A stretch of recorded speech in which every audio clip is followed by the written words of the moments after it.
We are live. Welcome to Saints on Cinema. I am Tim Wild, and with me, as always, often is Josh Edlow. How's it going, Josh?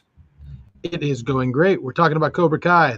That's like Saints on Cinema here as often to talk about Cobra Kai. Josh, this is our 135th episode. I can't believe that I've talked to you that long. I was just looking on here. The Cobra or season 3 was episode 109. Season 4 was episode 128. So we haven't done very much since season 4 this last year, but we get very into Cobra Kai. For any of those who are not familiar with our reviews on the series, we were in on it from the very beginning when it was YouTube Red, and had a lot of excitement, had a lot of attention actually from it. I'm fairly certain. Just want to throw this out there. I'm almost 100% certain we were the very first people to review Cobra Kai on YouTube Red. And the reason for that was Tim and I both, actually, they had an opportunity for you to go to the theater and watch the original Karate Kid. And then if you did that, you got to watch the first 2 episodes of Cobra Kai from YouTube Red as a part of the deal in the theater. And we both watched it. It was like the weekend before it was supposed to drop. And I'm fairly certain we were the only people who did that, at least in my theater. Yeah. And so I think we were the very first people to ever review Cobra Kai. Yeah. Because even like the directors and Martin Cove and everybody like watched it and commented and did all that stuff. So this is like they were exposed to it at some point and at least saw a link. Can't really know for sure how much of Well, they all commented. They've all commented or liked or done something with our social media. Yeah, there was some interaction with the stars. They are aware of Saints on Cinema. Yeah. They are one of the 100 and maybe 200 people on Earth that know who we are. Hey, we had some good momentum in the thousands of views with our first with that premiere from that Fathom event you're talking about. But anyway, that was 5 years ago. Well, 5 or 6. Did we lose a year from COVID? I don't remember. It doesn't matter. I have the dates right here, but I don't care. I'm not going to look it up because we're here to talk about season 5, and I feel like, Josh, this could possibly be our most controversial conversation we've ever had, right up there with our conversation on The Last Jedi, because you have thoughts and I have thoughts, and I have a feeling they might not quite line up, but we're gonna find out. I think we might line up on some things. Okay. I gotta say, I'm gonna start out by saying this, and I just want to throw this out there and say, just in case anybody affiliated with Cobra Kai watches this. I have been a fan since day one. You sold me on episode 1 of season 1. I was sold, and I have been in love ever since. I mean, hardcore, like to the point where I have suspended disbelief in a number of ways. This season, there are some things that I got to take issue with. So, me too. A lot of it, to be fair, a lot of it is just personal preference, what I would have done different. But there are some things where, I think it's anyway. Okay, good. I'm glad to hear that you weren't like, this was the most amazing thing ever. And I'll explain my explanation. But just to set up the video, we're just going to do an overall review. Yes, this is spoilers. We're going to talk about the spoilers and how Daniel dies at the end and all of that. We're going to get into that. But we're just going to kind of blow through it. I think we're mostly to approach it. I think we might just kind of talk about like characters and kind of the main story arc. Not in depth, but just kind of, I think that's the way we'll kind of cover our main thoughts on everything. We'll try and go back through and do a breakdown of them episodically with each 2 episodes, if we can schedule that, because the last 2 seasons we weren't able to get all the way through because of scheduling. But we'll do it. We'll at least get this out there, and this is going to be our reviews. But let me just explain. I'm going to let you go first, Josh, and just kind of give your overall thoughts, and we'll kind of break it down a little bit. But this is where I'm at.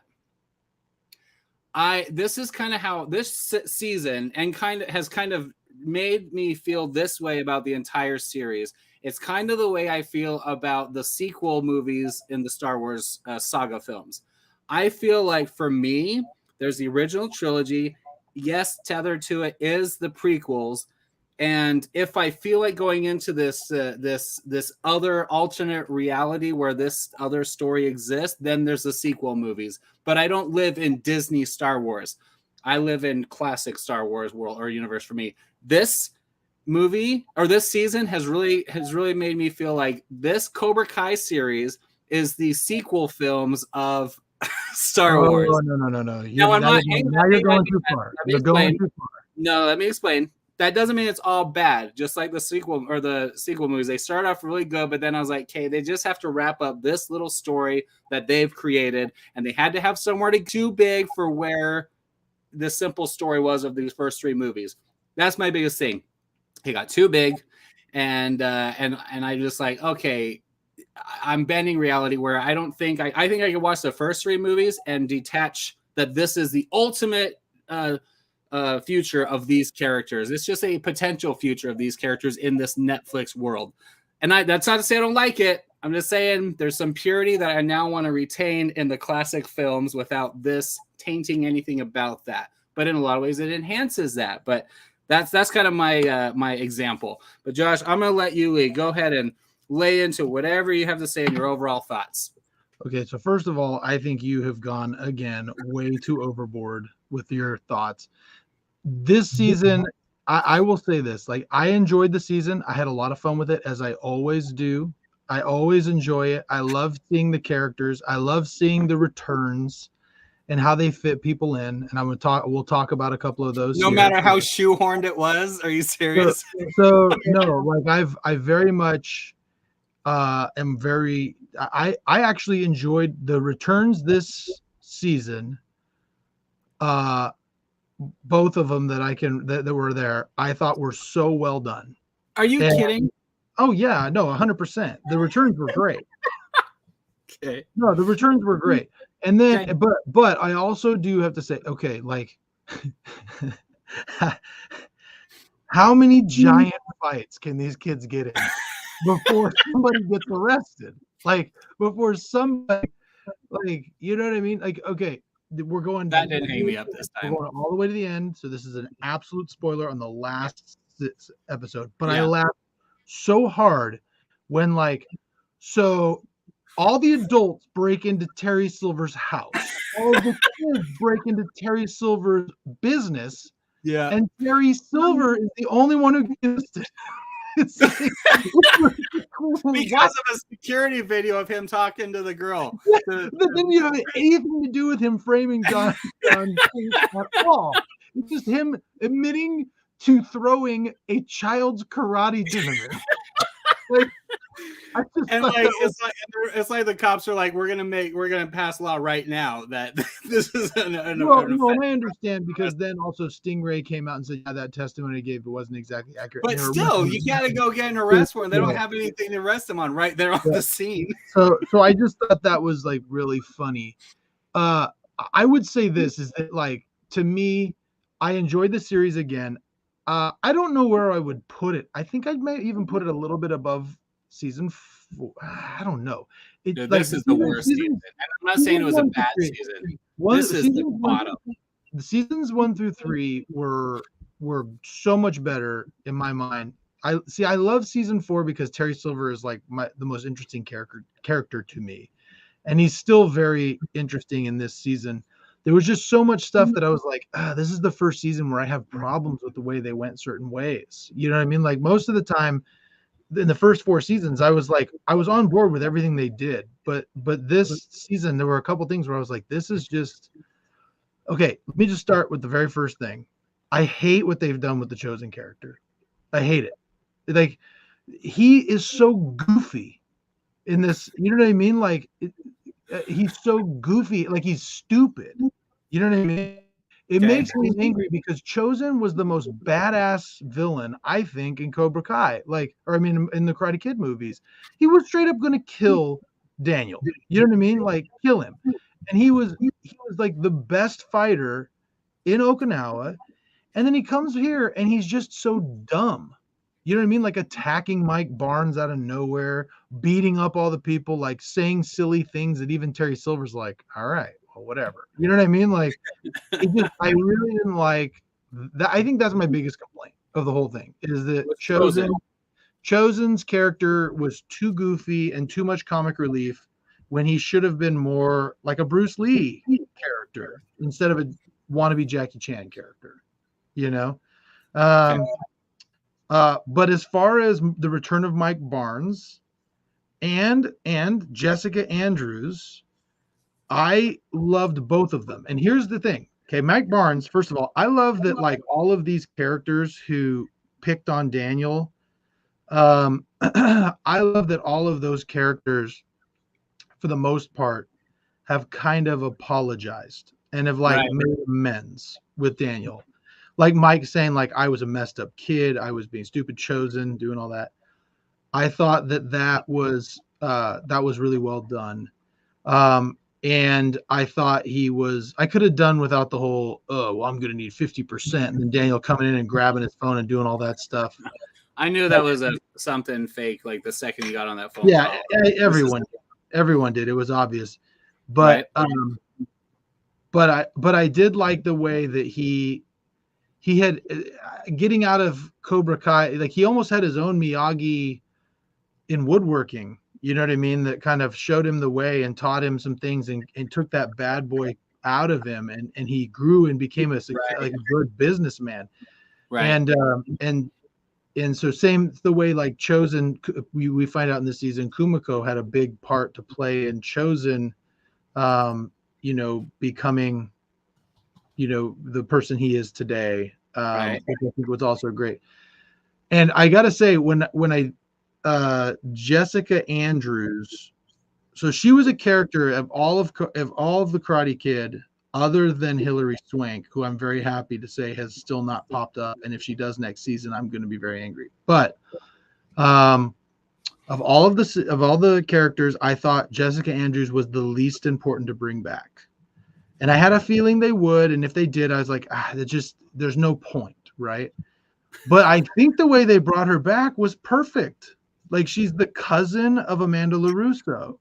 Like that makes sense. And I was like, oh, that's a perfect way to bring her back. So I like that. I also like the fact that like she kind of explained to Amanda why Terry Silver was such a bad dude because she was there. Right. That was well done. Yeah. And so she was like, I was there. I saw what they did and kind of explained. And I thought it was cool how she was explaining how Terry Silver did to him kind of what he was starting to try to do to Amanda, because he went and did his nice guy routine at that charity auction. And was like, I'm just trying to make a positive thing for kids. John Kreese was the bad guy. I'm not the bad guy. Daniel just thinks I'm the bad guy. And I've apologized to him so many times. And I just felt like, you know, and it kind of worked, you know, and so she kind of called her to it. Amanda's always been like on the fence, like on supporting and then not supporting Daniel, just where she saw things would escalate and she'd have to kind of, you know, ground him a little bit as things like kind of got heightened. And at the beginning of this scene or the season where Daniel was still like all in after that party, especially, he was like, you guys just don't see what I see. You don't know him and know what he's doing, but I'm the only one that sees it. And then they completely invert that, you know, towards the, you know, halfway through the series or about 2/3 in, where everyone else is like, Daniel, we got to stand up to him. And he's like, no, I'm done.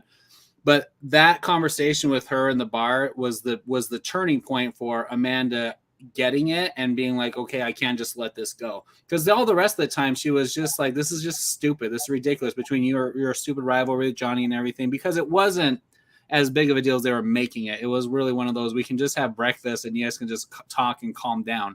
Or the couple times they went out and hung out and went dancing or whatever, that they were able to bury the hatchet. But Terry Silver was a different situation. And I did like that she was the one that kind of got Amanda to understand that, because you were waiting for everyone to be like, oh, Daniel, calm down. But like she was like doing this, she's like, oh, he just needs to calm down. And all of a sudden she's like, no. I was there. And he even beat me up. And I was like, wow. Because I forgot about how bad that stuff really was. Not Barnes, it was all Silver. But I thought that was really well done. And I'll keep the rest of my comments for you to continue. I thought there were some really great one-liners as always. I loved Sting. I just love Stingray. He's one of my favorites. He's so funny. And I love when they break in and they're like, talking about money or whatever, and he's like, my taxes are between me and Turbo, or he's like, my finances are between me and TurboTax. Yeah. And I also loved when he comes up to Johnny and Johnny's not willing to help him with the fight, and he's like, you're the one who's opened up Pandora's box, and he's like, I don't know who Pandora is or what's in her box. Yeah. And then later on in the limo, he's like, it's time to put Pandora back in her box. Yeah.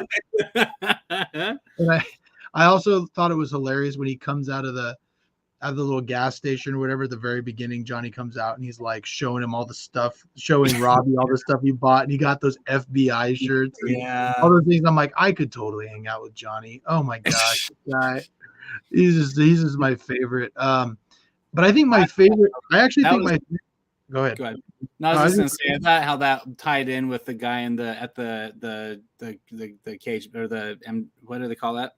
The fighting, the club where he went to the club with the underground thing with the fighting. What do they call it? MMA? Oh, the MMA fighting. They walked in their FBI shirts, and they got the guy all riled up, thinking the cops were, or the feds were onto him and everything. I thought that was a little like I was like, come on. The guy like sees him walk in, he reads the back of the shirt as he's calling walkie-talkie. Oh, the feds are here.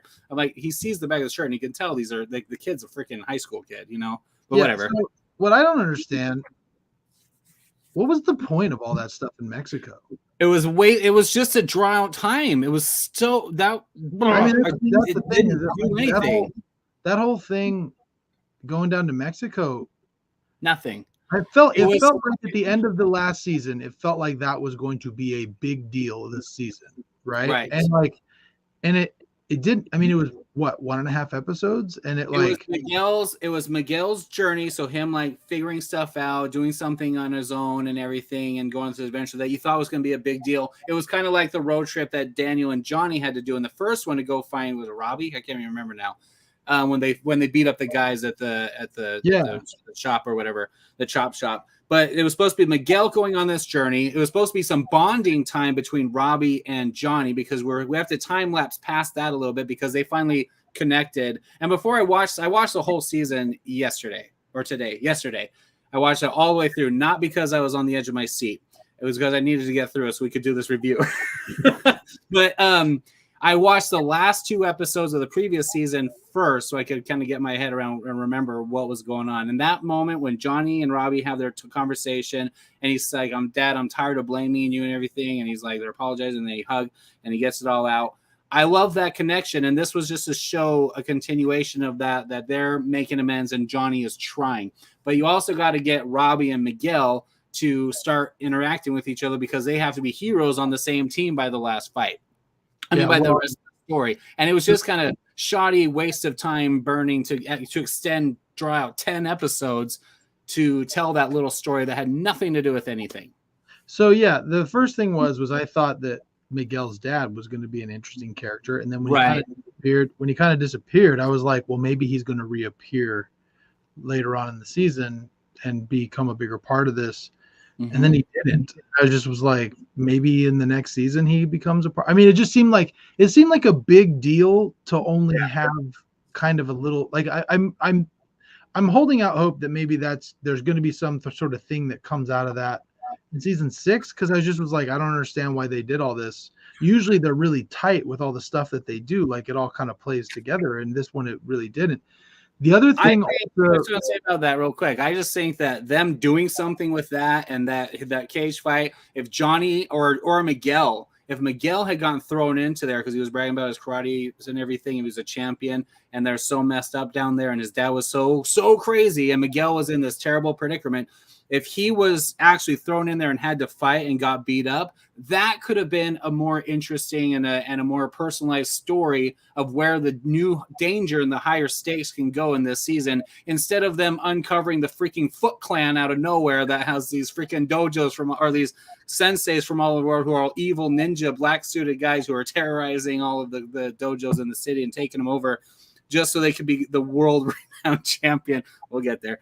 But I think that all that stupid, goofy Ninja Turtle stuff was really dumb, where they could have done something with the more realistic, more interesting cage matching stuff that they were doing, or that they kind of almost set up in the beginning that would have again been more personalized for Miguel's father. So, but no, it rushed right past it. I find it funny that you bring up Ninja Turtle, because that was the first thing I thought of when Chosen and Terry Silver were fighting with sais and a sword. I was like, I go, oh my gosh, this is Leonardo versus Raphael here. Oh, stop it! That was another funny line when at the very end, Chosen pops back up and he's like, it's only a flesh wound, and then Daniel's like, yeah, all your flesh. Yeah. I wasn't expecting Chosen to live. And the reason I say that is because, I mean, I was on like episode 5 or 6, and I Googled something about Chosen. I can't remember what it was, like to look up the actor or something. I looked up Cobra Kai, or I looked up just Chosen, and it wasn't for anything to spoil on the show. I was trying to look up something else. And instantly all the Google results populated, and it was like Chosen versus Barnes, Chosen versus whatever, Chosen's death. Like, I was like, what the greatest spoil, like all this crap. Right. And I was like so mad. So I didn't think he was going to come back, because it was a pretty decent death scene. Yeah, no, it was. I wasn't sure either. Yeah, that whole, I gotta say, I think my favorite scene, and this is always every season, my favorite scene always goes back to like a conversation that I always thought would be interesting for the entire time I've been a Karate Kid fan. And I love the little scene where Chosen and Johnny are talking about Daniel, and they're like, I threw him off a cliff. He's like, I robbed him while he was on a date, and they go back and forth, and then they go, well, I saw him do this. I saw him save a girl from a typhoon. You know what I mean? And they start talking about all the good things about him. And it goes to show like why the full circle. Like, I love the fact when you think about it, the Cobra Kai, it's Daniel and all the villains who fought him against the Cobra Kai. You know what I mean? Like, he's sewn up all of these. I think the beauty of this series is going to be that all of these rivalries have been sewn up. You know what I mean? All of these lifelong rivalries that Daniel has had. You talk about balance, right? And you're seeing that balance come together. You're seeing the Cobra Kai way and the Miyagi-Do way come together in a balanced fight. And they started talking about first you'll learn defense, then you'll learn offense, like that type of balance. And I also really enjoyed the conversation between Miguel and Robbie and talking about, look, I didn't get into karate to fight people, to hurt people. I got into it to find balance and to, and to be badass. And then the one's like, yeah, that's true. And they became friends. I didn't like how quickly they became friends after that fight. They'd been doing their little clashing for a little bit leading into that. I didn't have a problem with that, and they turned down Johnny's attempts to try to get them to talk like multiple times, and then he let them fight each other and force them to fight each other. And I thought that was, I mean, it was like, oh, this is the best fight ever. But I thought it was actually kind of cool how they did, because Johnny, you saw here, he was like, crap, this was a bad idea. And he was like, but they were already up there, and then they started almost reliving the moment where Miguel went over, when he fell over then the cafeteria fell over and broke his back. And I was like, holy crap, if he unleashes on Johnny or on Robbie, but that he stopped. And that conversation, why did you hold back? And then the other question, why didn't you hold back? And their responses, and there was that, the man in the mirror moment for both of them, where they could understand the perspective of the other person. And they were like, okay, you know what? We're not that different, and we both, we're just stupid. We're fine. They both had all these apologies, and they both made amends right there. I didn't have a problem with that. I didn't think it was too rushed, but it's not like they were like hanging out.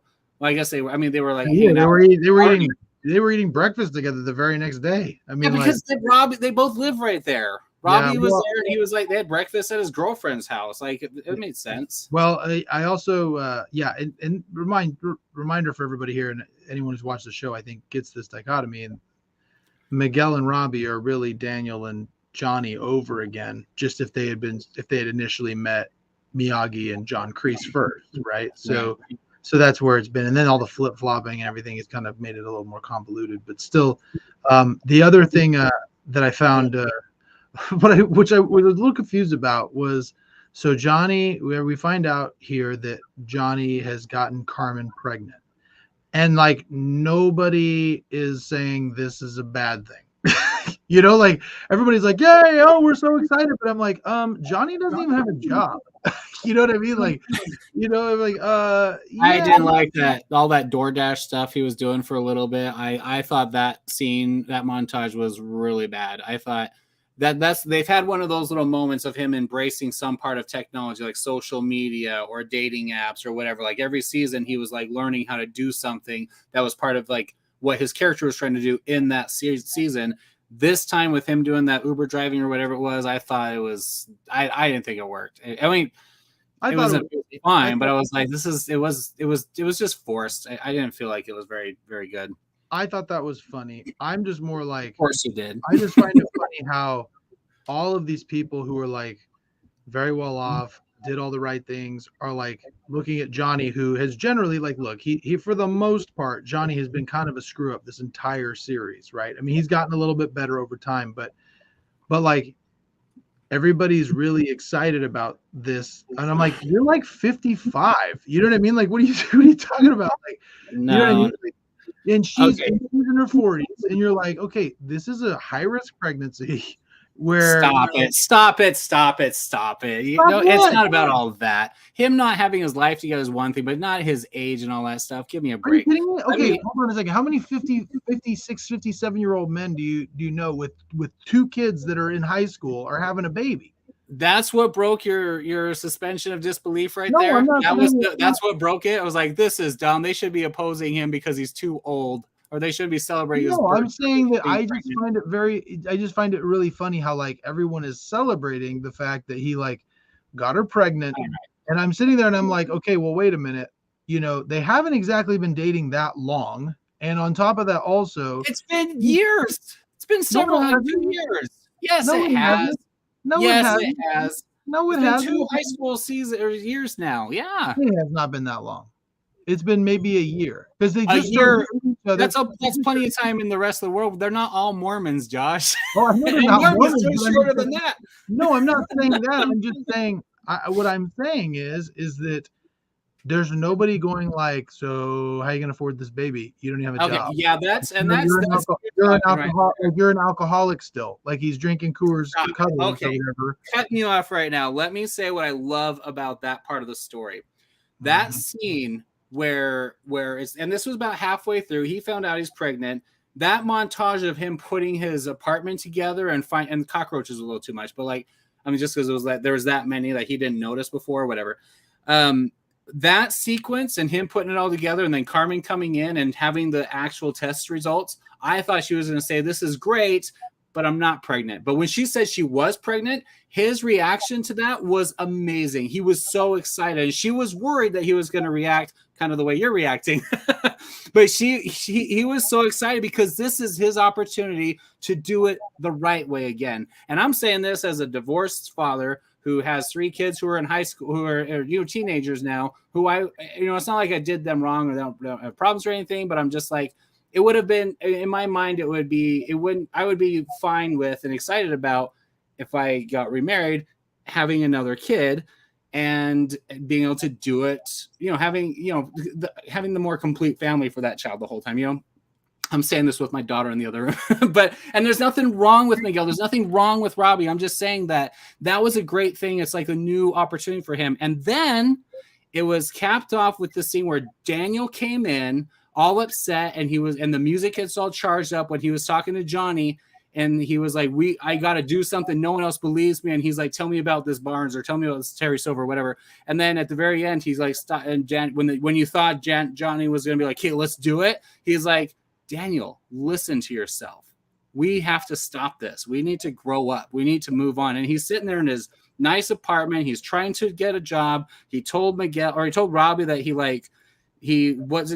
told his ex-wife that I didn't take responsibility and do what was best for the family. I didn't do the jobs because I didn't like him or whatever. And it showed all this maturity in Johnny, and all on this kid, on this, I mean, the relationship building into that. And then he sees the ultrasound picture at the end, and that jazzes him up. And normally I'd have thought that was really cheesy, but it worked for me in this. He's like, I don't want to miss the future of our lives. I thought all of that would have been great, and I would have enjoyed them slanting Johnny out of the story because of that.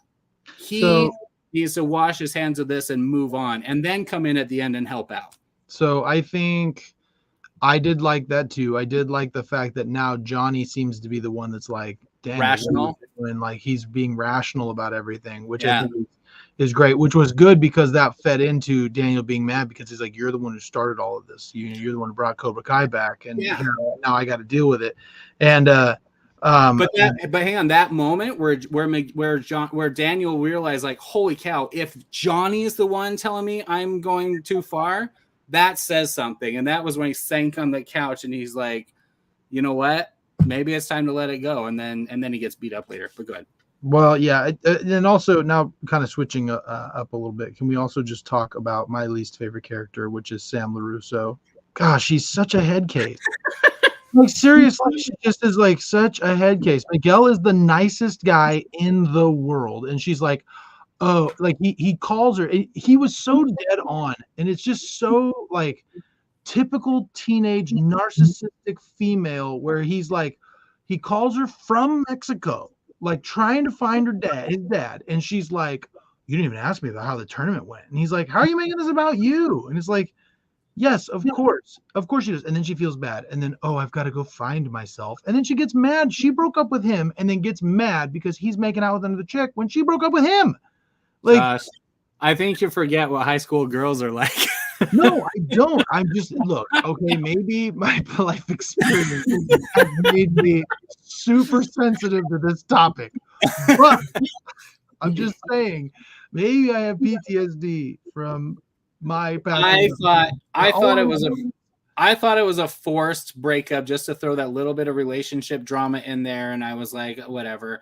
But I'm not going to join the bandwagon, or your bandwagon, which is just you in a cart, on your hatred for Sam, because I think she's fine. I think she's getting a little, her I don't know, the writing for her was getting a little fluffy and kind of like, okay, I'm getting bored with her kind of a thing. Like, her story arcs didn't really do anything. Her rivalry with what's her name, with Tori, was getting pretty like, hey, we've already done this, vulture circling each other, in the cage match, whatever. Like, we've done it. They fought like 8 times one-on-one, and I'm like, I'm kind of over this rivalry because it's silly, because we've already seen the goodness in freaking Tori. So now it's just some stupid misunderstanding, and it's like lasted for 3 seasons now. But they shored that up here, and I think that's good. Like, they kept her. What was her point of being in Cobra Kai this whole time? For Kreese as a spy? It made no sense. It made 100% sense out of this. She was trying to help John Kreese get Cobra Kai back because she cared about Cobra Kai, and John Kreese was like a father figure to her, and so she wanted to help him out. And then when she realized he didn't, she bailed on him. And I was it the best writing for her? No, but I think that they had nothing to do with her the whole season. As far as Sam and Tori shoring their rivalry up, like, I think they did a good job of having Sam show up at her house, having Sam see what she was going through, and kind of starting to feel a little bit more about that. I did like the gymnast girl. I think she was a gymnast in the last season, who now has joined Cobra Kai and is trying to learn from Tori because she wants to be the best. And Tori is kind of thrown. Like, I thought that was all good too. So there were some good spots. I thought the whole thing was funny when they were going to fight, and he's trying to do the escape room, and he's telling the story from Young Guns, and they're like, this is Young Guns too. And he goes, Blaze of Glory. He's like, oh crap, you saw it. And he's like, yeah, with you. Okay, a couple other things that I personally love about this.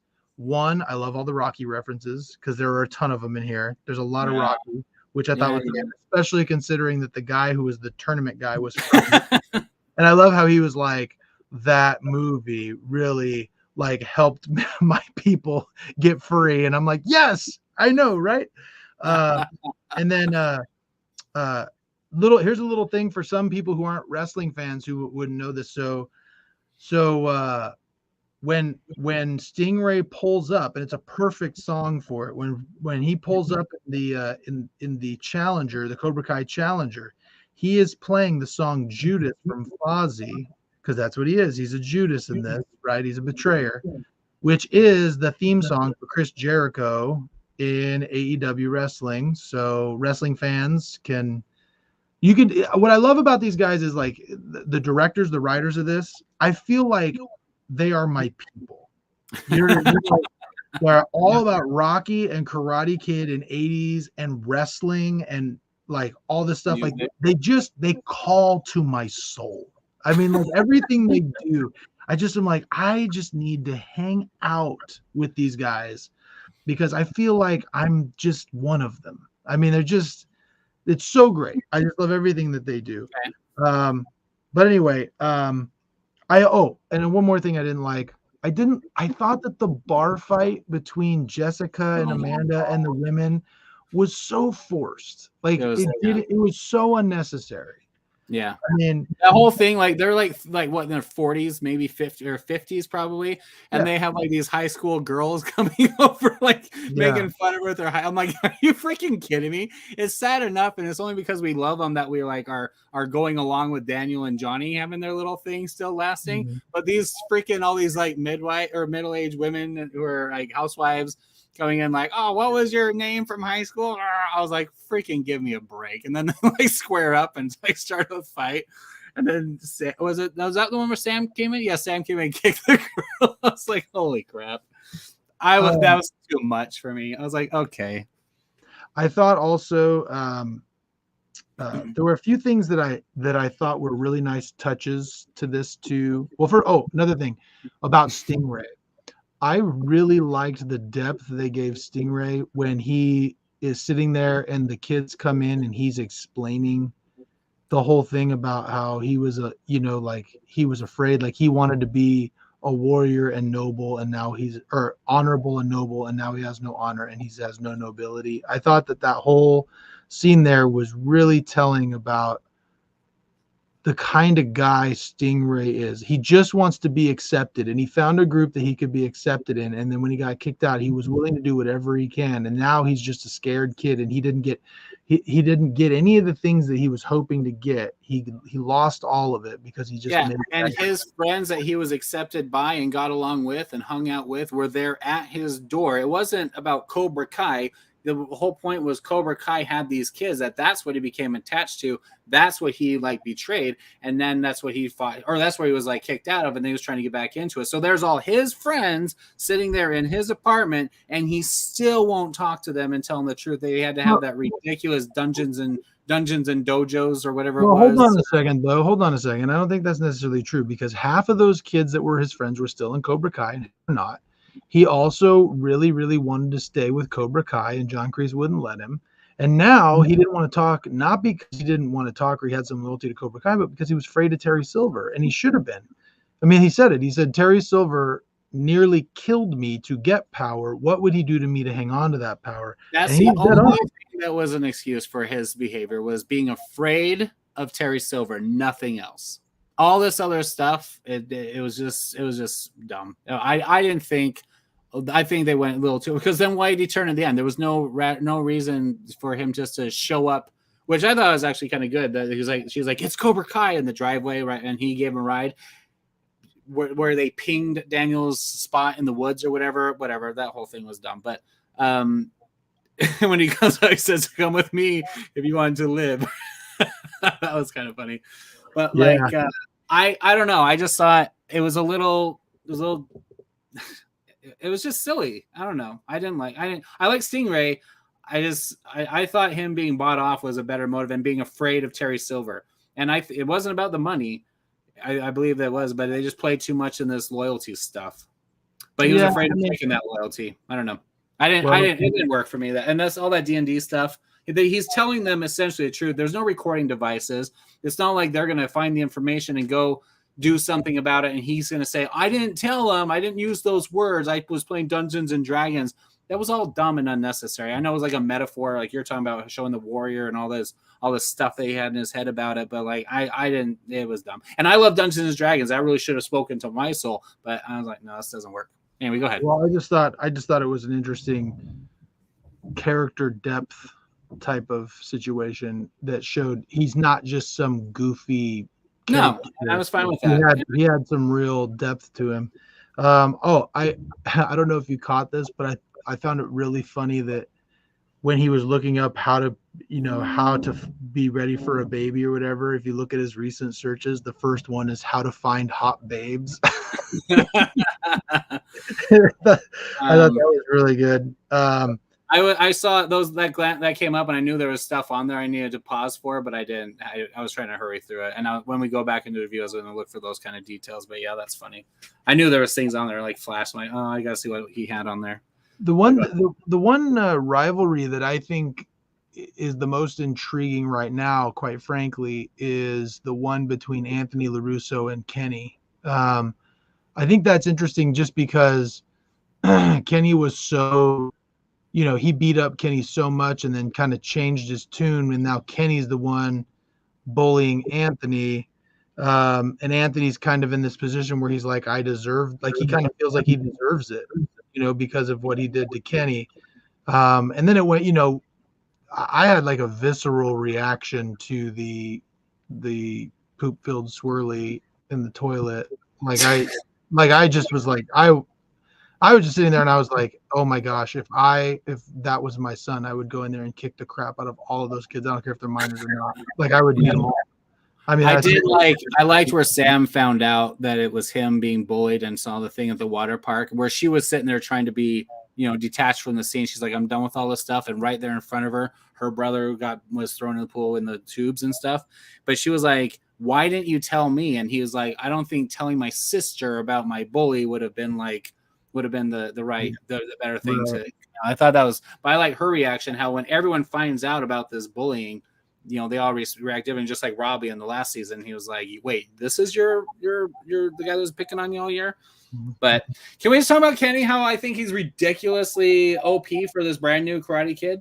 Like, I'm fine with him being good. I'm fine with him advancing. I'm fine with him being the leader of the pack. But it's ridiculous to me that at the end fight, they have now all of the kids throughout the entire series, except for the 2 new characters from the last season. One of them's like 7 in there, and they're fighting them all. And they're like holding their ground against all of these like 7 tournament champions who have been experienced in Miyagi-Do and Cobra Kai, and this gymnast and this 12-year-old are like holding their grounds and like putting up a fight, and like all these other extras are in this fight just to have this other big battle. And the second they said, so protect the what was it, the eggs, and they all round up, I'm like, oh my gosh, I didn't see that coming, and it was dumb. And just for the record, I know how YouTube works. Like all they had, like once they started downloading, they could have broken that thing in half. It wouldn't have done anything. It still would have been processing. All that was going to do was give them access. They could grab any laptop if they had the password, get it, and delete it. Like protecting that little iPad meant nothing. But anyway, whatever. I just thought that whole thing was too much. And then the final fight with Terry Silver and Daniel. Daniel, he won, and he was fine that he won, but like Terry Silver has already been fighting all night. Daniel is a little drunk, but I'm like, I just thought, I was like, whatever.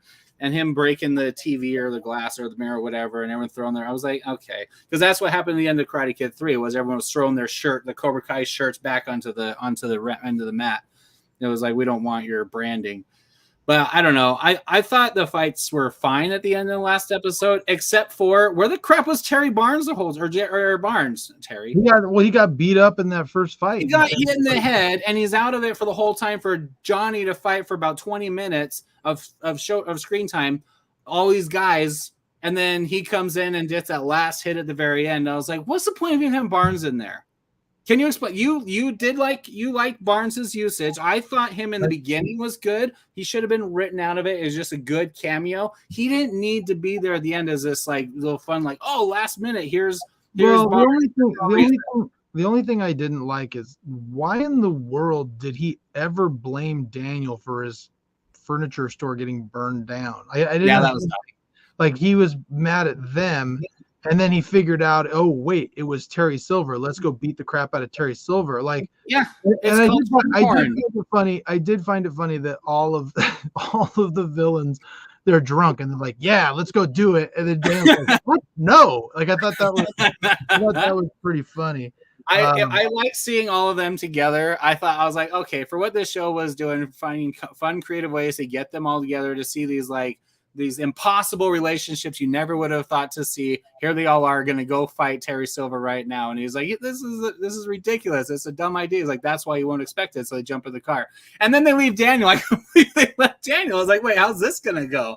Because you have to have the final showdown with Daniel and Terry. But no, like you said, they cross all the way across town from the dojo to the mansion, back and forth all night. Another thing about that, though, there was another thing that they they kind of left out there that I was a little perplexed by, and that was, so he gives the number of Terry Silver's attorney, but you never find out who the attorney is. Like, he's not in there. You know what I mean? Like, they call the attorney. So that's what happened, right? Mike Barnes was like, I remember the attorney who wrote up the agreement for me. I think I have his number somewhere. And then they call him, and that's how Terry Silver finds out that they went to Mike. Oh yeah. And he hears the call. He's like, "You thought you can first? I got to go deal with him. Now I'm going to deal with you." Yeah, you know who it is? There's only one character we haven't seen yet. It's Dutch. No, it can't be Dutch. He's in prison. We're doing that in season 3. Yeah. No, so a few things a few fun little Easter eggs that I caught, and if we go through the 2 episodes like we usually will. Okay, go through them quick because I have counters for everything that you've praised and disliked so far. I don't even know if I want to talk to you anymore. So there's a few of them. If you notice in the scene where they're doing the egg scene where they like have to hide their eggs. Yeah. Chosen uses the same spear that he uses to destroy Miyagi-Do in Okinawa. I thought that was kind of cool. There were a few well, another thing about the Chosen character, I really love the character choice of, you could tell he's still to this day trying to make amends for his because he's like his little bodyguard walking around. He's like, "I'm not going to drink. I have to stay attacked." Right. I love the line where they're at the bar and they're like getting their drinks for everyone, and then he's like, or he was going to give he went. Carmen couldn't have a drink. He's like, "Oh yeah, you must always stay alert for." He's like, "No, she's she's pregnant." Yeah, he was like, getting him alcohol. Yeah, I liked. There's a few little lines that they drop in there, like, you know, there's a part where Terry Silver says the real pain is about to begin. That's you know, there's that one. There's the silver bullet. There was one where Miguel and Hawk and Robbie, I think it was Robbie, were all hanging out, and they were like, "Oh yeah, they're taking a break," and he was like, "Oh, she did, he didn't," like the agreed thing. That was just the same thing that it was said in the first movie when they were going down to the beach. Yeah. There were a couple other things, like there was someone who said it's nature's rule. I can't remember the scene where he said that, nature's rule.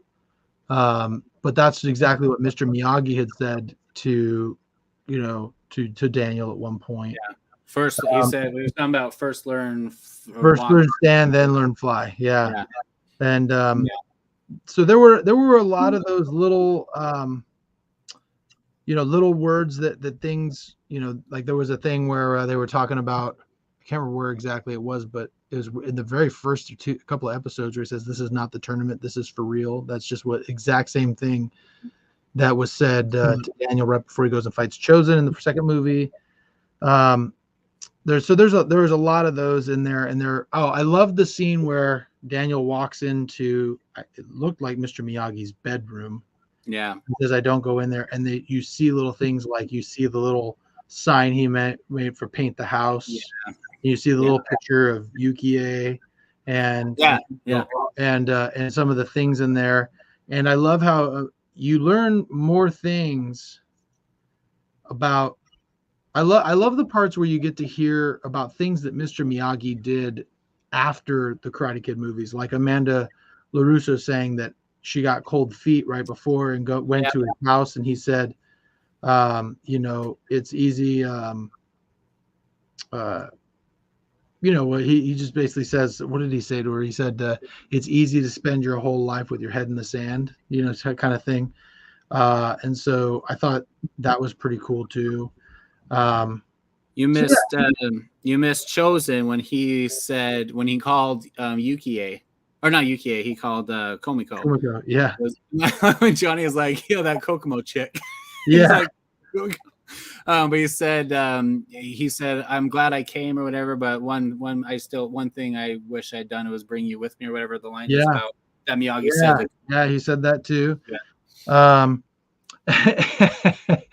There were some pretty good lines in there. Like there was the one where Daniel and Johnny both, I think they were trying to fight Silver, and they're like, yeah, this guy's pretty tough. He's like he kicked him and then he kicked me. It was a sucker kick in my case. Yeah. He's like, yeah. He was like downplaying his attack, but yeah, it was making an excuse for himself. That was funny. Yeah.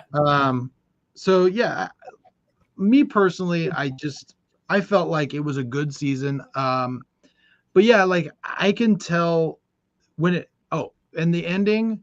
So here's the thing: the ending for me, every season, the ending has gotten me ready for, like I'm like ready for the next season to start, right? Like every one of them, they have like a kind of a cool cliffhanger.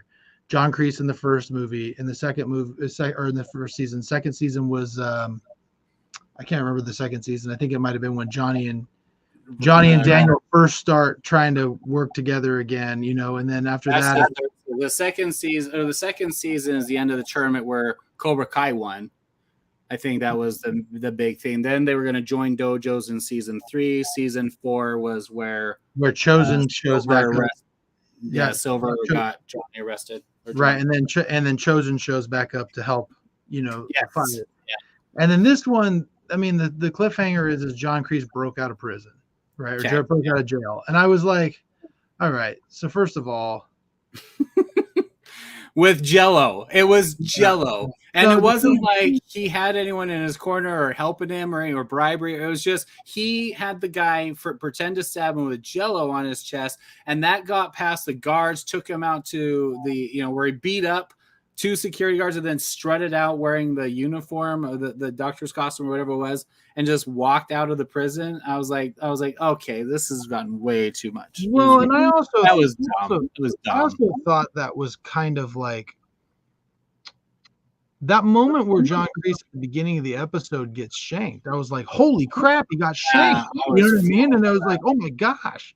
I wasn't expecting that. Yeah, I wasn't expecting it. And it was like, what the heck is going on? Is he dead? Like the whole episode. And then I felt like the breaking out part, like I almost wish it would have like really gotten shanked, but somehow got out.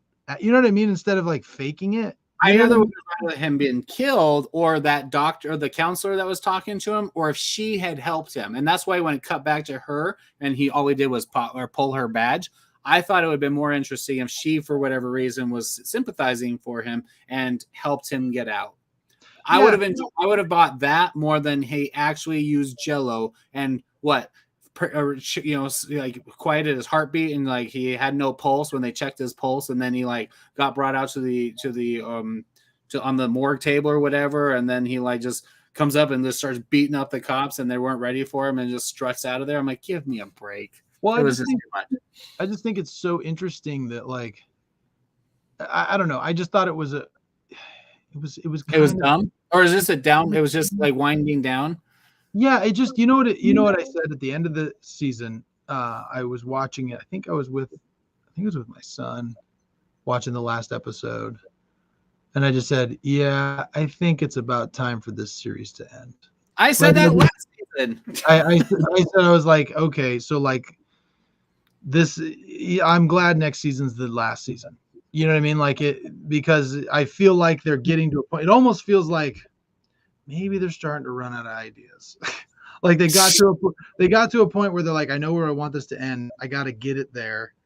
You know what I mean? Like, yeah, just like the Rise of Skywalker. It's like, hey, we got to wrap this stuff up. Rey, she's Palpatine. Oh, everyone showed up in the Millennium Falcon. And, we saved the day, killed the Emperor. Good, buried the lightsabers. And we've been going back to Star Wars and The Last Jedi for 135 episodes. I swear. No, that's what it was. That's why I'm calling it the prequel series. They had to just tie up all these quick little loose ends and wrap it up. It felt, I know you didn't watch it, but it felt like the Game of Thrones ending. ending. It's like how the last season, like, okay, fun little interactions that you weren't expecting. Let's tie up our loose ends on a nice little bow, and here's the ending. Yeah, and I said that last season that they need to wrap it up. Well, I think so. I think this seemed to me. I mean, obviously, I haven't seen the 6th season, right? But I mean, it seems to me like 1 through 4, like each season was a story in itself, and I felt like season 5 was really Fluff. A setup. It was like an epilogue. Oh yeah. Okay, so right now, Josh, be honest. Do you want a 6th season? Oh yeah, I do. Why? I want to. Like I said last season, every single kid has now been on both sides of the dojo, and now all of them are in the Miyagi-Do, and now you just have 2 kids that have been there for half a season that are in there, and now you have the Foot Clan. Like, do we seriously need another season of this crap for John Kreese to come back and manipulate the minds of these kids? First of all, yes, we do. That you're the reason why they keep doing this crap. So no, because the story isn't finished. Yes, it is. It's all done. Everyone's got closure. Everyone's got relationships. Johnny's gonna go off and be a dad. Daniel is like, okay, I brought all my friends were together. My daughter has found balance, and we're gonna go on and fight the Cobra Kai in this worldwide global tournament. Who gives a crap? And the girls are like, we're going to teach this gymnast how to be the new Tori. Tori's now friends with Sam. There's nothing they need to do. Well, I need to see how Kenny makes amends. I don't care. Because there's a couple things that I think needs to happen. So first of all, okay, quickly, what? Because I still haven't got to my stuff. My stuff's gonna suck. Okay, so I think that they've generally wrapped up most of the rivalry stories except for one, and that's John Kreese. And they've started to unravel John Kreese. You saw with who?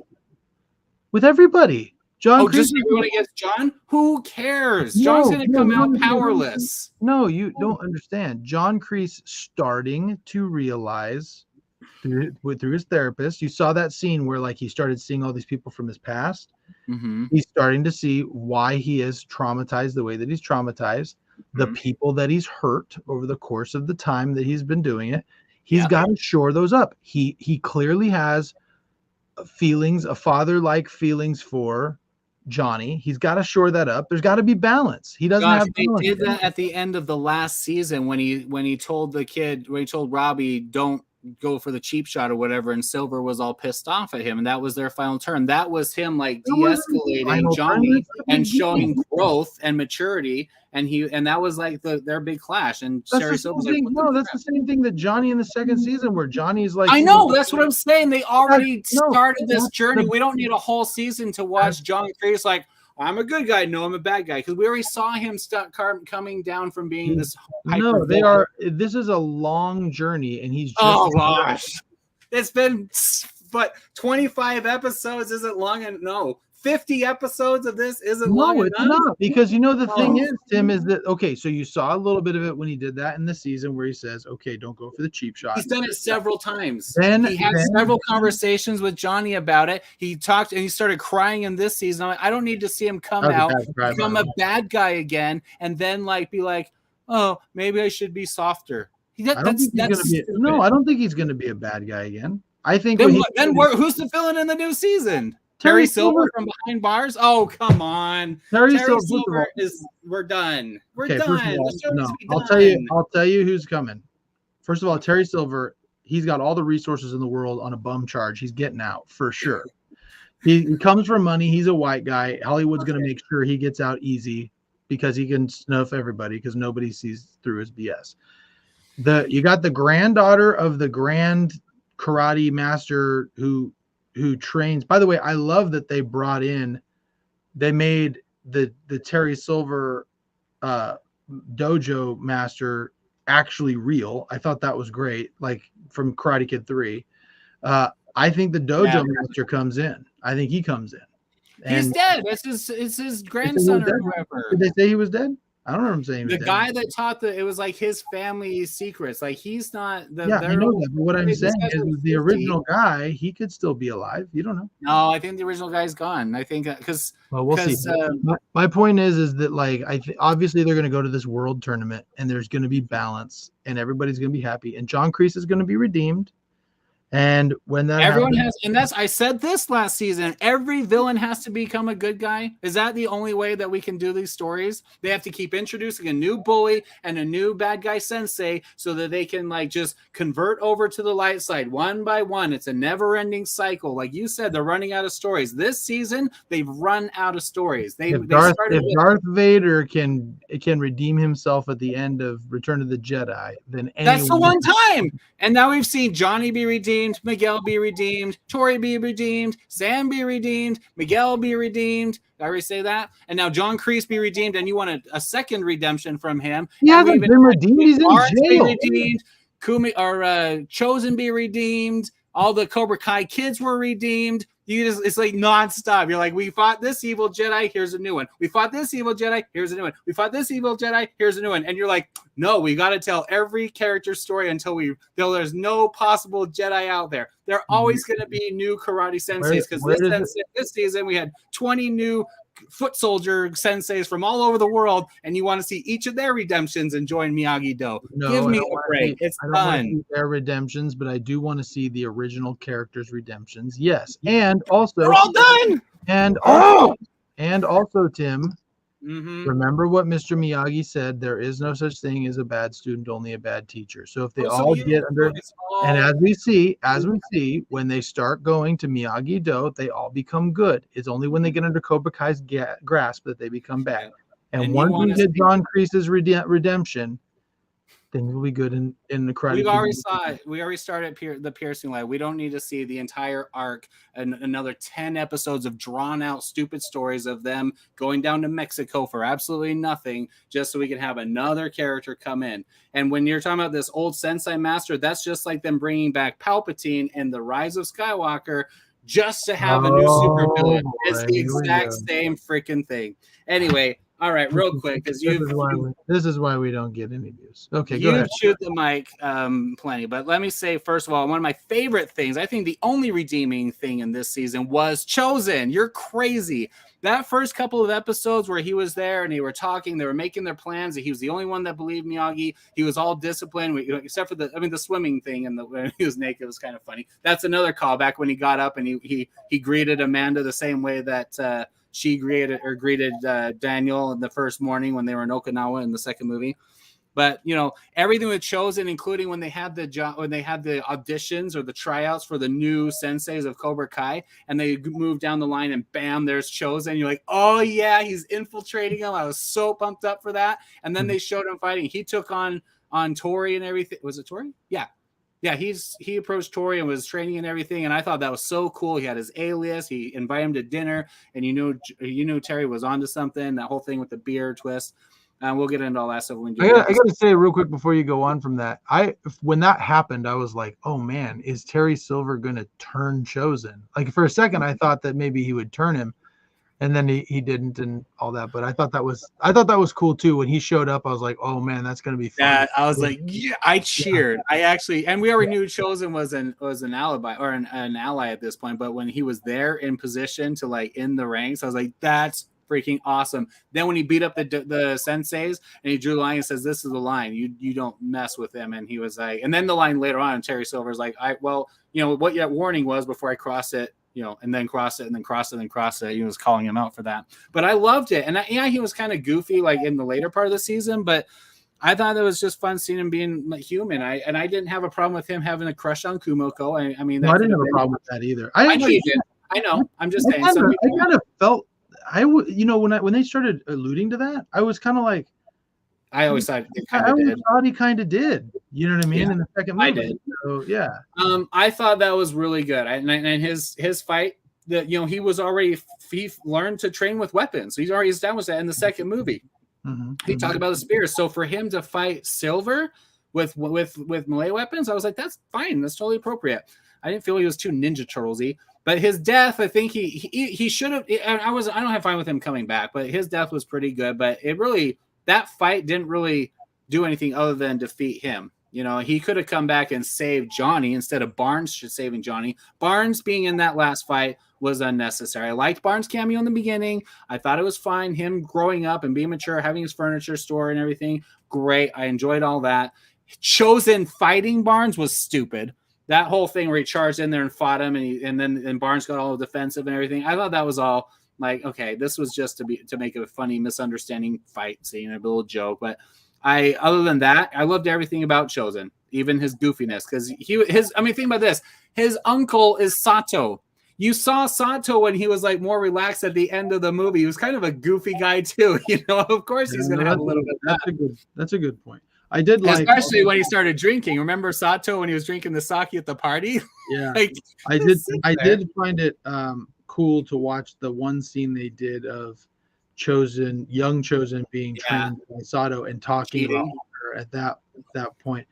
One thing I just thought of this, and tell me what you think of this. One of the things I didn't necessarily, I was thinking maybe not be super congruent with the story, was that of the three villains, Mike Barnes was the only one that really kicked the crap out of Daniel. I mean, they all did, but in the end, Daniel bested both Chosen and Johnny, but he kind of luckily beat Mike Barnes. Mike Barnes, the only reason, like Mike Barnes would have won if he didn't keep, getting points taken away for kicking in the drunk and things like that. And yet on this one, Mike Barnes was kind of the weakest of all of them. I mean, I guess it makes sense because Mike Barnes wasn't the weakest. He got cheap shot in the back of the head with a freaking statue or whatever it was. He was unconscious the whole fight, which is why he shouldn't have been there. Maybe that's true. And I agree with you. Remember, we talked like in season 2, we said which of the villains would have been were the best, and Chosen. Back at the time of the movies, he would have destroyed both of the other two. There's no way either of them would have competed with Chosen. Daniel won. He won because of that stupid psychology move, whatever, and whatever. I'm not gonna say that was dumb. I like Ready too. The drum technique, yeah, that technique is what won. And Daniel being able to take a beating, but he had nothing on Chosen. Worked both of them. That was the other thing I thought that was really kind of a cool life lesson that was taught. When they were talking about Chosen, I can't remember who he was talking to. I think he was maybe talking to Sam, but he was saying, he goes, the difference between me. Yeah, it was with Sam, because Sam was saying, I'm fighting against Tori. And he goes, the difference between me and Daniel was I was fighting against something where Daniel was fighting for something. Right. For family, I was going to say that. You stole my thunder. Yeah, I thought that was a really cool line, and that was my favorite line of the season. I thought it was really cool, and that really illuminates a lot of what really happened in that fight at the end of 2. And that's the reason when I watched the second movie, I'm not like pulled out because it's ridiculous that Daniel could have beat that master who like beat up all those guys in his dojo and all that stuff. Lines like that, and there's a lot of emotional stuff that go into, and the honor and all that stuff, that passion. What their motivations were, all of that really plays into what happened in that fight. I'm fine with the drum technique. It's fine. But really, realistically, and just in street combat, Chosen would have destroyed Barnes and Johnny. I think Barnes would have taken Johnny too. And, but he was a high school kid. Barnes was always felt like he was like some 25-year-old. But anyway, I liked Chosen. That's where we're getting at. Barnes, I think his introduction in the beginning was fine. But he should have been. I think that was a good little turn. Everyone expected he was going to be at the end of the last season, Terry Silver's like, what do you say? He's like, oh, I have friends I can bring in to help out. Don't worry about that. When he was telling Kreese he's over. And everyone's like, oh, Barnes is going to come in. And then Barnes comes in and he's like, dude, I'm sorry. I did all this. I've grown up. I'm matured. I was a messed up kid back then. I thought that was really cool. And that would have been fine. Just leave him out. Him being brought into the fight at the end was shoehorned. As was, holy cow, you liked the Jessica Andrews thing. Yeah, I did. That was the dumbest excuse just to throw him. I was fine with her being, it was a cousin. I thought it was a sister of Amanda, but whatever. Her just being there, that little road trip or their little trip to Ohio or whatever it was, and that bar fight scene like we talked about. I was like, this is just. It was too much. The Karate Kid universe was too small because of that. And whatever, they just had to have a way to get her in there. I think having her in there because of being Amanda's relative is the only way you could have had her just show up randomly. Allie showing up was well written. I don't think there's many ways you could bring in Jessica. Then just don't bring in Jessica Andrews. I don't think it really mattered. Well, other than to shed light on how bad Silver really was. That's it. Yeah. So that's the thing, right? Was that like I thought that the way that they brought her in, if they were gonna bring her in, that was probably the best way. Because I had heard that she showed up before I knew it was it was spoiled for me. And when it was, I was like, well, that's stupid. Like, why would they bring her in? And then when I saw it, I go, oh, this makes total sense. This is in the movie. She had no connection to she had nothing. She didn't even live there. She was just hanging out, living across the street, helping her uncle with the shop. Yeah, it was one of the things about Karate Kid 3 that I always thought was so stupid was that like, so wait, he's got a love interest, but she's not really a love interest. Yeah, she has a boyfriend. She has a boyfriend. Yeah. She's just kind of a pal. Like, what is her purpose there? Just to build a house for the bonsai store? You know? Yeah. You know what I mean? So that was kind of. I didn't really care about her, but her, that dialogue with her talking to her sister is the only thing that worked. And honestly, this is how bad I am. I didn't know that was her. Like when they show up and they're with the kids. Oh, we'll take him out and we'll be back tomorrow or whatever. Like I didn't realize that was her until they had they started the conversation talking about Cobra Kai or Karate Kid 3. I was like, oh, that's the one chick. I couldn't remember the character's name because I wasn't paying attention. Stingray, we already talked about that. I don't think Stingray was all that stuff at the end was his motives for fear. It worked out okay. I just thought all that stuff with him at the party was kind of dumb.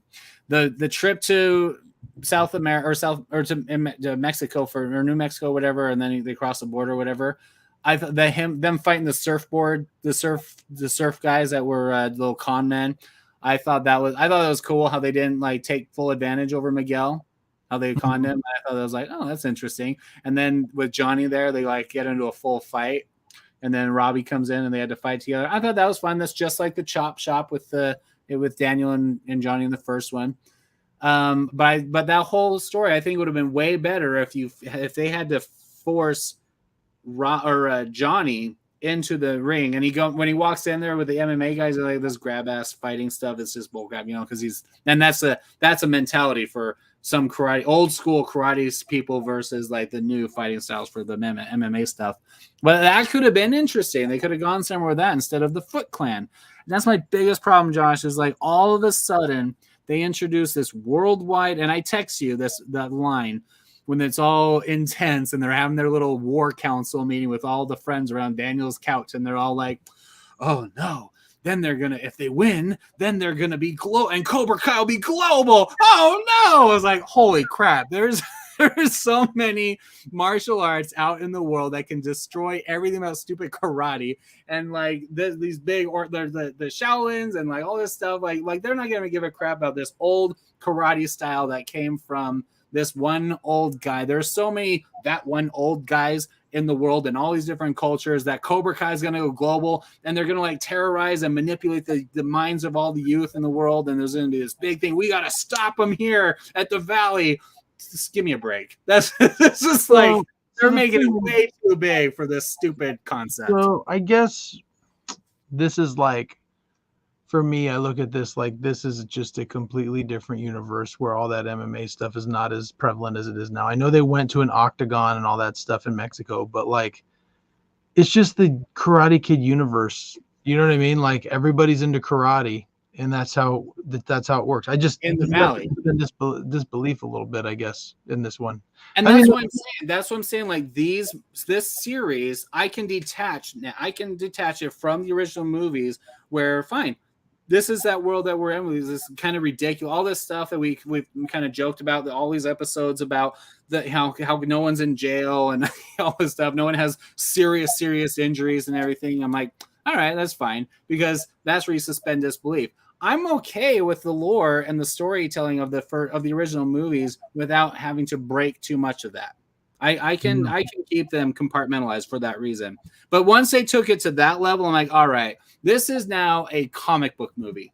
This is now a joke. It's just silly. It's just way too exaggerated. It's not just some high school rivalry, and now they're drawing dick pics on their posters all over town and all this goofy little stuff that they were doing the first couple seasons. Now it's like here's a new world order and they're going to take over. And it's like, we got to defeat them. Like, outside of this valley, no one gives a crap about karate dojos. You know what I mean? And they talk about that in this universe. They're like, yeah, it's whatever was line was like pro football or basketball or whatever in the valley. And then Silver's like, I have bigger plans. I don't care about the valley. Because Daniel's like, I give up. You can have the valley. He's like, oh no, we're way past waving white flags now. And I don't give a crap about the valley. And then they reveal this bigger tournament. I'm like, they're just trying to make this influence bigger and bigger and bigger, and I'm like, it's ridiculous. It's okay. So the one thing that there was something else that kind of came to my mind. I was like, I don't know about that. So he shuts down the dojo because, well, that's what he said he would do. Yeah, so he's doing the honorable thing. He doesn't learn about the whole Tori thing yet. But he just decides, yeah, the dojo is going to go ahead and fight in this big tournament anyway. Like they reopened it without it felt like the sequencing was off. Like I thought what was going to happen was they were going to find out that the fight was fixed and then they're going to come back. But they just kind of didn't. They just kind of were like, we're just going to keep going. And they did. And then they later found out, but it wasn't really correlated well. You know what I mean? So yeah, it just felt like he was, because when he came in and he said, "Oh, we want a chance at this tournament too," I was like, "Wait a minute, I thought you guys were done." You know what I mean? Like, I don't know. Like, I thought the scene where Daniel was done and everyone was saying we need to do this, and that scene where they take him into the dojo where Amanda's like, we have one more stop before we go to dinner or whatever, and they go inside and then Sam's there and then Robbie's there and then Johnny's there, and then they open the door to the backyard and now everyone's there. That scene was very, very well done for filmmaking, like the music, the dialogue. It was all very well done, but that whole concept to me was way over the top. Yeah. And then they have that moment where, just like you had in the last season, where Daniel and Johnny bow to the Miyagi-Do or the mixed dojos, and then you had Chosen there now, so you had all three of them, and Chosen turns, and then Daniel looks at Johnny, and then it focuses on him, and they all do their bow together. I love that's funny. I did like the training scene with Chosen too. I can't believe you didn't like Chosen in this, where he was like, he's like, hike, and he's like, that means bow. You know, he kept saying all that kind of stuff, and he's wearing this ratty freaking gi with his belt that's like discolored and fading and cracking in different places. It's so like old, and it's just like, this is just a worn out gi that he probably had like when he was in high school. You know what I mean? Well, you know, that age.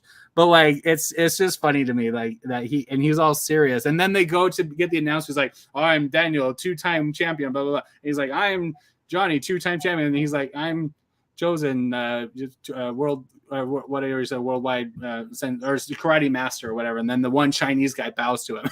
You know, that was in like, I was like, whatever. It was a lot of fun. I thought that stuff, all of it was good with Chosen, but the fights, the whole thing where he paid off the ref again, I was like, okay.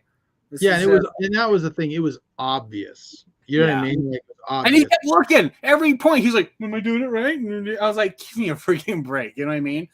Right. And whatever. Terry had a plan in Karate Kid 3 to win it and punish him and everything without paying off the refs. That he's now down to all he can do is that's his only move this time. They could have, I don't know, they could have come up with something different. And Tori not fighting was fine.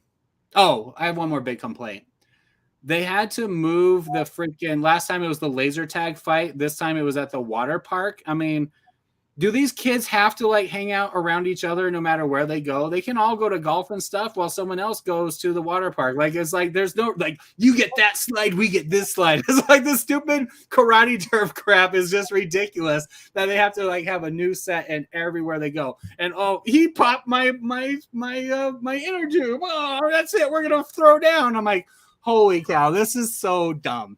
And why did Sam and like they all get kicked out? Sam's over there reading a book. She's like, darn it. She picks up her stuff like she's got to leave too. I'm like, this is so stupid. I just like, I don't know.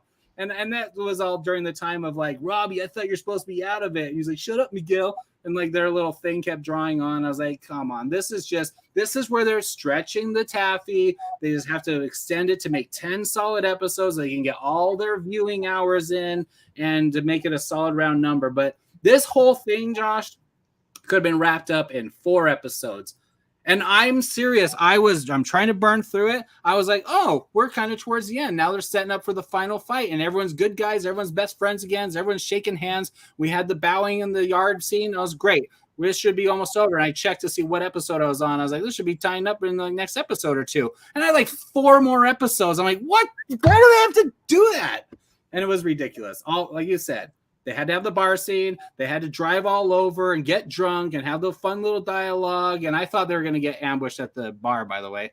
And then they had to have the spies, and they had to have the big rumble at the end in the dojo, which was just ridiculous because all those kids have been beaten up by all the Cobra Kai, all the Miyagi-Do kids at this point multiple times. These are like the C-string Cobra Kai kids. That is a good point.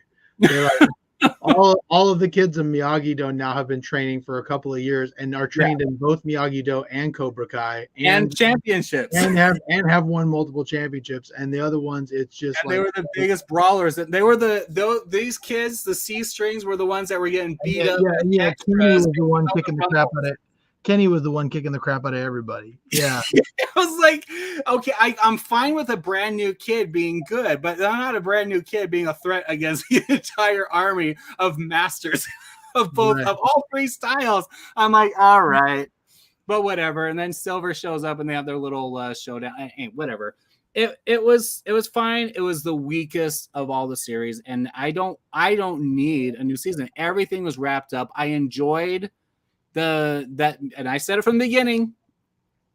Miguel and Sam need to be together. Robbie's a little stinker. I'm fine with him being with Tori, and freaking I adore Tori. She's such a sweetheart. But she's like, her character had nothing to do this season because they had to keep a villain in the dojo the whole time. You have to have some drama. Like, is she going to turn? Is she going to turn? Is she going to turn? And then she was like, yeah, she just walked away from the fight of the. I'm like, okay, well, that's great. This was obviously going to happen. We already saw the same thing. We already saw her in the previous season or 2 seasons ago taking care of her mom, and Amanda was helping her get help for her mother in bed and everything, and she's like helping her get a job or all this stuff. And you saw Tori trying to like get out of this stuff. So like her being in the bad guy dojo this whole time, just glancing at the other chick, I was like, they're just forcing this drama that she's not a dramatic character, she's on the fence. We know she's a good guy. And John Kreese is the same thing. From the last season, Josh, we know he's not as bad of a bad guy. He's not a good guy. But that's enough. We don't need to see a full turn. Darth Vader did something good and then died. That's all he needed. John Kreese did something good and he said, Robbie, don't cheat. And then Terry Silver like turned on him, and the Emperor killed Vader, and Silver got John Kreese arrested. Like, that's all you need for the story. We don't need Anakin Skywalker to come back and train the next round of Jedi. You know what I mean? It's like, let him die, have a little drama, and let it be over. So interesting thing there is that Terry Silver really wasn't a bad guy anymore. And then John Kreese comes around, snaps him back to it, and now he turns on him. Yeah, like he was dormant. He was a dormant villain. Yeah, and he didn't care about this Foot Clan, all this stuff. I was like, whatever. Anyway, that was the other thing. You have the sensei girl, the lady, whatever her name was, beating up these high school kids. And I like the part where they were trying to infiltrate the base or the dojo, and Robbie or Stingray was like, what's his name? Daniel was like, I can't go beat up these kids. And Stingray's like, I got this. He charges us in and beats him up. I was like, that's appropriate because it'd be ridiculous for us to watch Daniel beat up kids. Johnny did it in the first season, but it was funny because he was drunk in the parking lot and everything. But this time, having Daniel go beat up these Cobra Kai kids to take out the defenses of the dojo, where every other season, the dojo doors are always unlocked any time of night. Anyone can come and go. But now there's like this high security because it's whatever. Anyway. I love how they bring up Kyler has been beat up by everybody.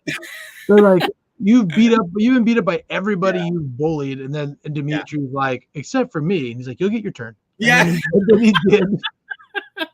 That was fine. And now they're like taking turns like hacking. I was like, what is there to hack? You're uploading a video. It takes like 4 clicks. Was he like typing the tags and the descriptions and everything? Make sure the Wi-Fi was poor in that. and that big. But then it's buffing.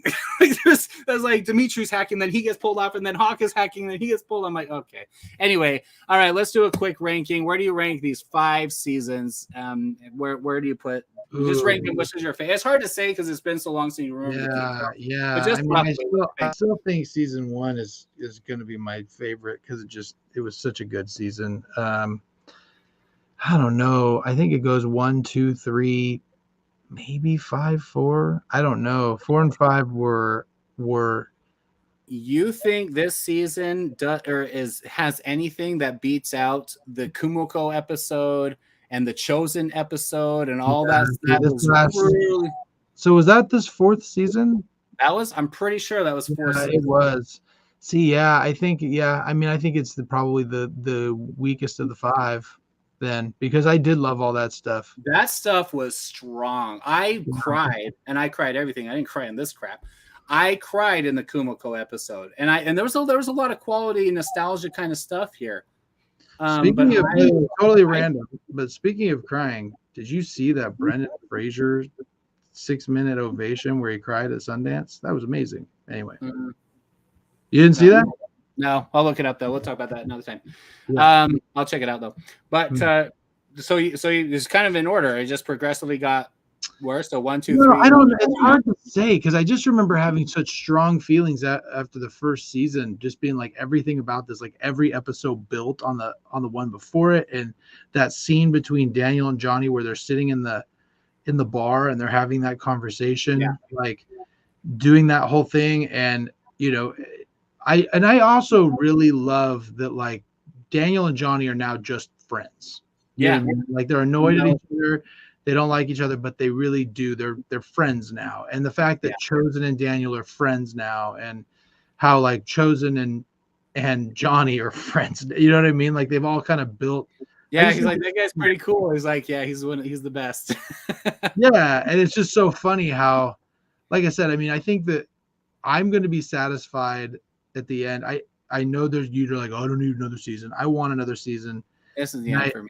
And I want another season, and I just love watching. Like it warmed my heart. It really did. Like it warmed my heart seeing Daniel and Mike Barnes like Mike apologize to Daniel and then be like kind of friends. You know what I mean? Like after the fact, and then also seeing that scene where like Johnny and Chosen go out and party together. You know what I mean? Like the 3 of them are going out together. And I just thought, God, that's so awesome.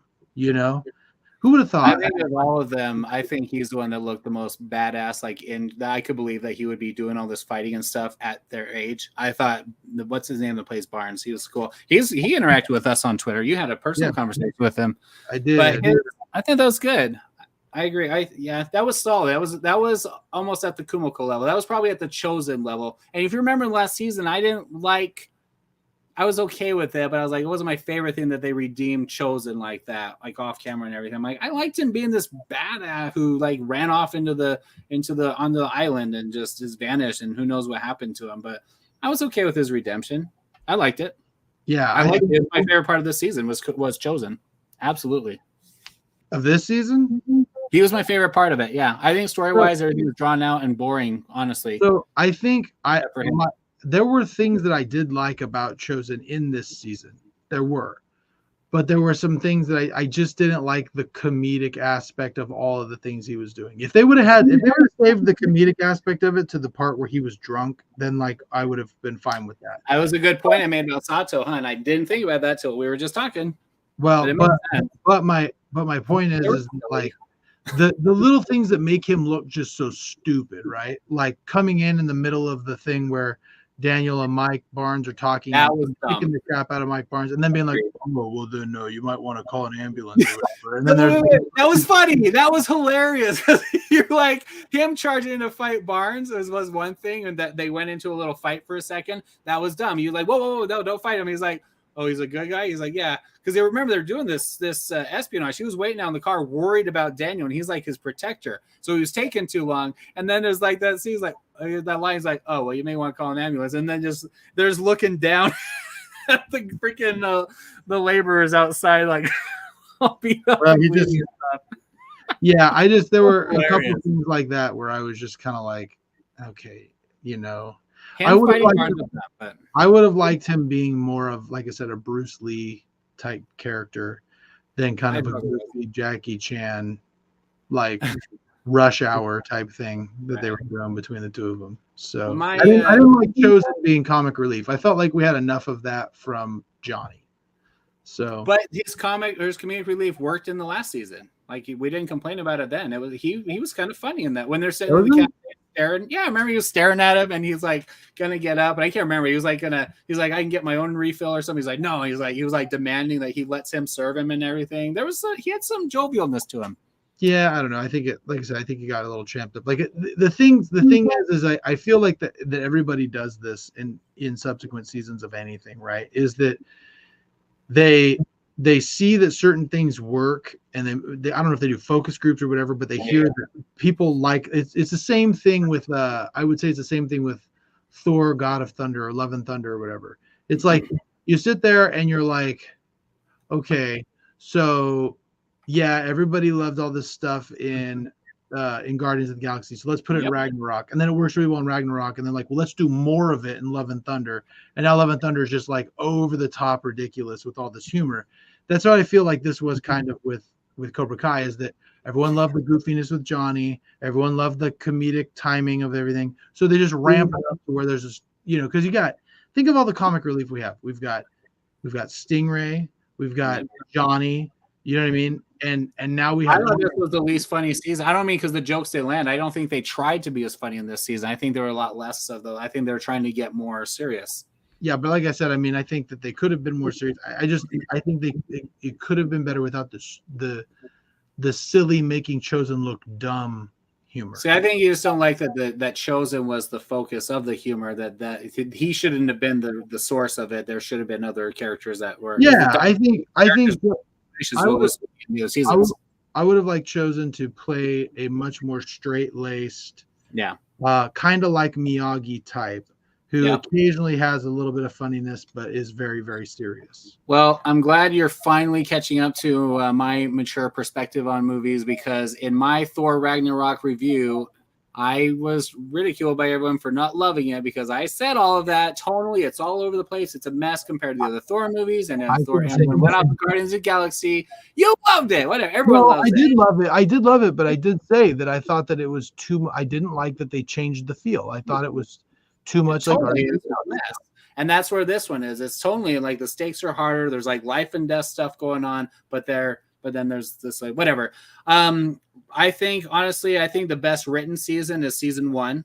I think that like those scenes and things we talked about, the best moments for me, or I think my favorite season was season 2, because you have Tori, you have their relationship and them getting together and him getting over Sam and all that stuff. I thought that was really fun and really well done. And then you had the turn where the Cobra Kai won the tournament, if I remember correctly. And then I think you had a lot of fun stuff there where you have the Cobra Kai Johnny and the training sequences when they were trying to work together, the Cobra Kai style versus Miyagi-Do style. You had a lot of that fun clashing, and that dynamic was really I think you're wrong, actually. I think that they won the tournament in the first one, and the second one is where Miguel fell off the top of the. Yeah. And I think that fight in the high school was the best rumble that they've ever had. Oh, yeah, by far. They were pushing it too far with these others, trying to make it bigger and better, but they never did. Well, and I also liked it in season 3 where you come out and there were like real consequences for it. Yeah. So I think season 1 was the best written. I think 2 is my favorite. And then I think it goes 3. I barely remember 3, what happened. But 3 and 4 are about the same, because they both had, because Allie wasn't until last season 2, right? No, Allie was in season 3, I think. She was 3? See, that's hard to compete then. I don't know which I like better, Kumiko's episode or Allie's episode. Probably Allie's episode, because it had so much to do with both of them. Yeah. But anyway, 1 and 2 for me were the best. This is definitely the worst of the 5. I'm not saying worse like it's a bad show. I'm just saying like I'm done. I think they were out of material, not out of material, but they're stretching and unnecessarily. It should be tighter. And I'm done with I guess what it sounds like what you're saying is they probably had enough ideas for 5 seasons, but they paid them for 6, so they had to add some stuff. Probably. And I don't think, because I don't remember feeling that way in the other seasons. I don't feel like it was drawn out. Yeah, like you had the meeting with the committee for the tournament, like 2 episodes before, and then the tournament would be like 2 episodes. And I thought that was really good pacing, really good stuff. Yeah. This time I was like, oh, it's almost over. And I checked, I had like 4 more episodes. I'm like, what do they have to do? This is ridiculous. So I didn't feel that way at all. I was like totally fine with all the episodes, and I was having a good time. I just felt like the payoff was not as strong in the end of this as they were in other seasons. Now, I'll say, if this was the conclusion, which I feel it should be, I thought that scene in the parking lot was the best. And you even had Kenny's turn. Kenny turned at the end of this season. What the hell's there to do? He said he needed some time. He hasn't fully turned yet. He's probably, but he's like, not now, man. And he walked away from Robbie. But like, I think everyone's little moments, Tori saying, let's not get into all that right now, just kiss me, like that was good. Miguel, and they had their back together and everything. Like, I thought the closure was really good. And then, like you said, this day where Chosen came back, Johnny, it's all good. And I'm happy to see everyone where they are right now. I don't need anything else to happen. So anyway, any final thoughts? We'll get into them. We'll break down some episodes. I think, yeah, I mean, I'm excited for a 6th season, and I want to see where, because I got to tell you, the reason is because I believe that these writers have a specific ending ready, and I'm looking forward to seeing what they think. I've been very happy generally. I've been very happy where they've taken all the characters, and I've been very happy with the choices they've made with the original. You're the guy that wants 3 more Rocky movies too. I don't There's want a point you gotta let go. Yes, you do. You wanted more with Creed and stuff. You wanted more. I want Rocky to die in the ring like he was supposed to. That's it. That conversation is what started this podcast. We'll get into that another day. All right. So you're excited for the next season. I think they should wrap it up here, but they're not gonna because Netflix is their money cow or whatever it's called. So, and I don't think they're doing it for the money. They're passionate about it. That's what I'll give it, and I will watch it because everyone that is involved in this, I appreciate what they've done, and I will give them it's like buying a movie ticket, and then I will buy the DVD even though I have no intention of watching it again. I'll say this, Josh. Other than our reviews, I don't think I'll ever sit through this entire show. I absolutely would. I would watch it 100 times. I will not all the seasons. I will the first couple seasons. If any like so my kids were kind of like in and out while I was watching the show. They were not watching it full on. And my oldest son has been, I think he's trying to get through it. And I saw my youngest son today. But I'll sit down and watch any one of these episodes with any of these kids and talk them through it. But I'm not going to sit down and invest. So I'll tell you right now, if my kids, and one of my kids, my youngest son said to me, he goes, Dad, there's a new series, or there's a new season of Cobra Kai coming out. We need to watch all of the seasons again. And I was like, we do. And we just never got to it. If they ask me before season 6, I will be like, yes. And we have to watch all the movies. See, and I'll watch them all. If my kids wanted to, then I would. I would do it as a family thing. But I'm not like, I gotta watch this all over again. Well, you're not. Apparently, I really enjoy it. If I've bought them all on DVD, and the only reason I did that wasn't for the deleted scenes; they're not that good. I bought them because I want to support the show because I am that big of a fan. I didn't buy, I don't know, whatever you bought, boxing gloves or whatever merchandise or replicas or whatever you have. But I'm just saying, I appreciate it to the point that I bought the DVDs, even though it's all free on Netflix. Well, you have your subscription, but I support it and I enjoy it, and I will watch the next season because, well, we kind of have an obligation because of this show. No, if anything else, I just want to watch you just love all over it and praise it. Even though I'm like, Josh, you don't. Did I do that this time? I did not do that this time. There were definitely things I was. Oh, you did. There wasn't much to hate on. But anyway, we've been on this. I think in the end, really, I am falling into what I accuse Star Wars fans of falling into, and that is that the writers made choices that I would have made different choices. So, and that's really where the bulk of my things went. So. This is turning into your Last Jedi for me. No, because I don't hate it. I don't have an irrational hatred. You're just like, I hate everything about it, and that. No, that's not true. That is an unfair assessment. Ryan Johnson deserves to be taken out and shot because he. Go watch our first 5 episodes of our Last Jedi discussions, and you will see that that's not true. but it's all decisions. We had 5 discussions, including the first one that was a 3-hour long discussion. You misremember, because that 2 or 3 hour discussion is what I broke up into our first 5 episodes. So there you go. 3 hours for a 2-hour movie. Anyway. Yeah, it's been done before. All right. Well, if you watch this, enjoyed this, go back and watch all of our many hours of discussions of the previous episodes of all 4 seasons, most of the episodes in all 4 seasons. We love the show. We're passionate about the characters and the story. We enjoy it. But one of us a little more apologetic to this season, maybe. I don't know. Maybe your optimism for the next season is what pushes you through enjoying this one. I enjoyed it, didn't love it, and I just want it to be done. Not because I hate it. If you could keep on going forever with great quality, I would say keep going. But there's a point where it's ridiculous that these kids are going to be in college, and it's like Stranger Things. That's my feelings about this new season. I haven't gotten to yet. I agree with you, though. I do think that after this next season, I am ready for the series to be over. Yeah. Good. All right. Well, let us know what you think, and then we will see you in our future episodes discussing the individualized episodes in pairs of Cobra Kai Season 5 right here on Saints on Cinema. Thanks, Josh, for your time and your enthusiasm and your passion for this dried-up franchise. Very passionate. Yeah. All right, we'll catch you next time on Saints on Cinema. See ya. Okay.